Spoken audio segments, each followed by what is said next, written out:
જય શ્રી કૃષ્ણ. આજે આપણે પુરુષોત્તમ મહાત્મ્યનો અધ્યાય 12મો સાંભળશું. પુરુષોત્તમ વ્રતનો ઉપદેશ. નારદે પૂછ્યું, હે નાથ, જ્યારે નીલકંઠ શિવ ગયા ત્યારે તે પીડાગ્રસ્ત કન્યાએ શોકથી શું કર્યું? શ્રી નારાયણે કહ્યું, આવું જ પૂર્વે પાંડવે શ્રી કૃષ્ણને પૂછ્યું હતું અને તેણે રાજાને જે વચન કહ્યું હતું તે મારા કહેવાથી એકાગ્રતાથી સાંભળો. શ્રી કૃષ્ણ બોલ્યા, હે રાજન, આ રીતે શિવના જવાથી નિસ્તેજ અને આંસુઓ સહિત નેત્રવાળી થયેલી તે તપ કરનારી ઋષિની પુત્રીને દુઃખ પામતા બહુ વખત વહી ગયો અને તેથી તાપસીને સમર્થ કાળે ઘેરી જેમ સર્પ ઉંદરના સ્થાનકને વિશે ધીમે ધીમે પહોંચી તેમ દુઃખ પામતી તે કન્યાને તત્કાળ કાળ પ્રાપ્ત થયો અને મૃત્યુ પામી. આવી રીતે અવસાન કાળે તપ કરનારી કન્યા વર્ષાકાળના વાદળોએ ઘેરેલા આકાશમાં રહેલી સુદામા પર્વતની પેઠે અતિ પવિત્ર પોતાના આશ્રમમાં તપથી જેના પાપ બળી ગયા છે એવી તે નાશ પામી. તે જ વખતે ધર્મિષ્ઠ યજ્ઞસેન રાજાએ મોટી સામગ્રીવાળો ઉત્તમ યજ્ઞ કરવા માંડ્યો હતો. યજ્ઞના કુંડમાંથી સૌવર્ણ સરખી કાંતિવાળી કુમારિકા પેદા થઈ. તે આ દ્રુપદ રાજાની પુત્રી દ્રૌપદી પૃથ્વીના સર્વે લોકમાં પ્રસિદ્ધ થઈ છે. જે પૂર્વે ઋષિની પુત્રી હતી તે આ દ્રૌપદી સ્વયંવરમાં અર્જુને મત્સ્યવેદ કરેલો હોવાથી એને મેળવી અને ત્યાં ઉત્તમ સ્ત્રી ત્યારે તે સ્વરૂપે હતી. હે મુનિ, દુષ્ટ દુશાસને તેનો ચોટલો પકડી કાનમાં શૂલરૂપ વચનો સંભળાવ્યા. હે રાજન, પુરુષોત્તમનું અપમાન કરવાથી મેં પણ તેને ન ગણકારી.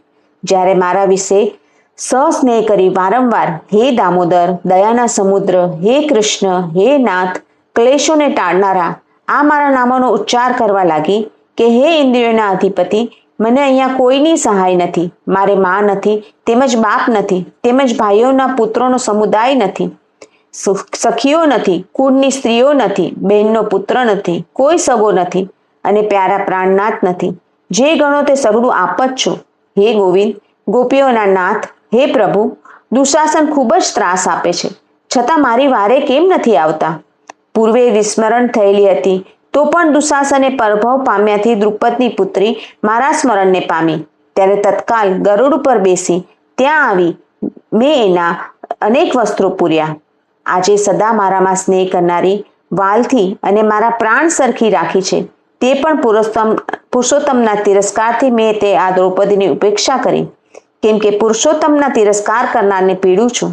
સર્વે કાર્યના ફળને દેનારો આ પુરુષોત્તમ માસ સઘળી રીતે મુનિ તથા દેવતાઓએ પણ સેવવો જોઈએ. એ માટે ફરી શું કહેવું? માટે આવતા પુરુષોત્તમને સેવજો. જ્યારે 14મું વર્ષ પૂરું થશે ત્યારે તારું સઘળું સારું થશે. હે પાંડવ, જેઓને આનો ચોટલો ઝાલ્યો હતો તેઓની સ્ત્રીઓના કેશને હું ક્રોધથી ઉતરાવીશ. દુર્યોધન વગેરે સઘળા રાજાઓને યમરાજાના સ્થાનકે પહોંચાડીશ. તમે સર્વ શત્રુઓનો ક્ષય કરી રાજા થશો. હે ધર્મ, જેવા મને ભક્તો પ્યારા છે તેવો કોઈ પણ પ્યારો નથી. જેણે મારા ભક્તોને પીડ્યા છે તેને સદા મને પીડ્યો. તેના જેવો બીજો કોઈ મારો દ્વેષી નથી.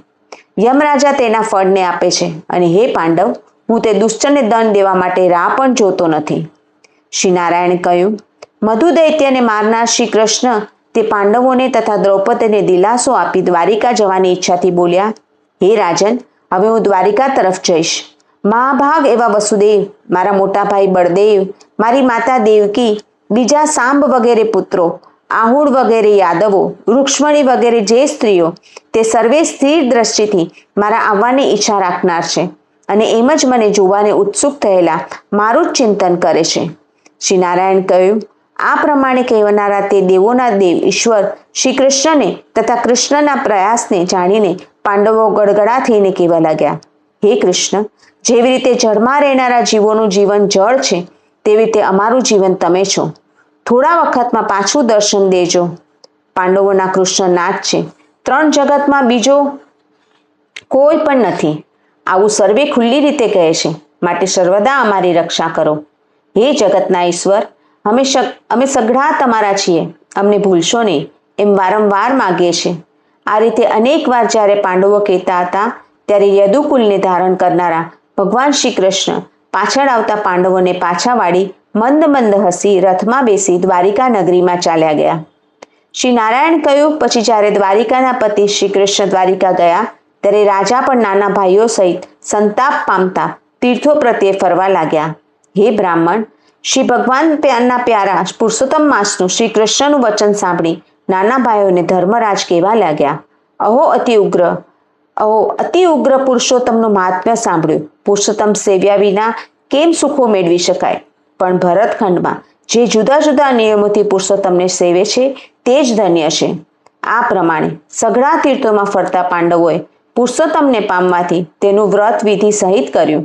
તેના અંતમાં હે મુનિ 14 વર્ષ પૂરા થયા ત્યારે શ્રી કૃષ્ણની કૃપાથી શત્રુઓથી રહિત અને અતુલ રાજ્યને પામ્યા. હે મુનિઓમાં શ્રેષ્ઠ, આ મહિનાનું રહિત મહાત્મા કહેવાને હું કરોડો વર્ષ જતાં પણ સામર્થ્ય નથી. સૂત બોલ્યા, હે બ્રાહ્મણો, મેં વ્યાસથી પુરુષોત્તમ માસનું મહાત્મ્ય સાંભળ્યું. તે પણ કહેવાને શક્તિમાન ન હતા. આની સઘળી મહત્તા તો પોતે નારાયણ જાણે છે કે સાક્ષાત વૈકુંઠમાં વસનારા ભગવાન શ્રી કૃષ્ણ જાણે છે. બ્રાહ્મણ વગેરે દેવો જેના ચરણને નમે છે એવા ગૌલોકના સ્વામીએ પોતાના કરેલા પુરુષોત્તમના પૂરા મહાત્મ્યને દેવતા પણ જાણતા નથી, ત્યારે આ પામર મનુષ્ય ક્યાંથી જાણે? આ પ્રમાણે શ્રી બૃહદ નારાયણમાં પુરાણમાં પુરુષોત્તમ મહાત્મ્યમાં શ્રી નારાયણને નારદના સંવાદ વિશે પુરુષોત્તમના વ્રતનો ઉપદેશ આ નામનો 12મો અધ્યાય પૂરો કર્યો. શ્રી પુરુષોત્તમ ભગવાન કી જય.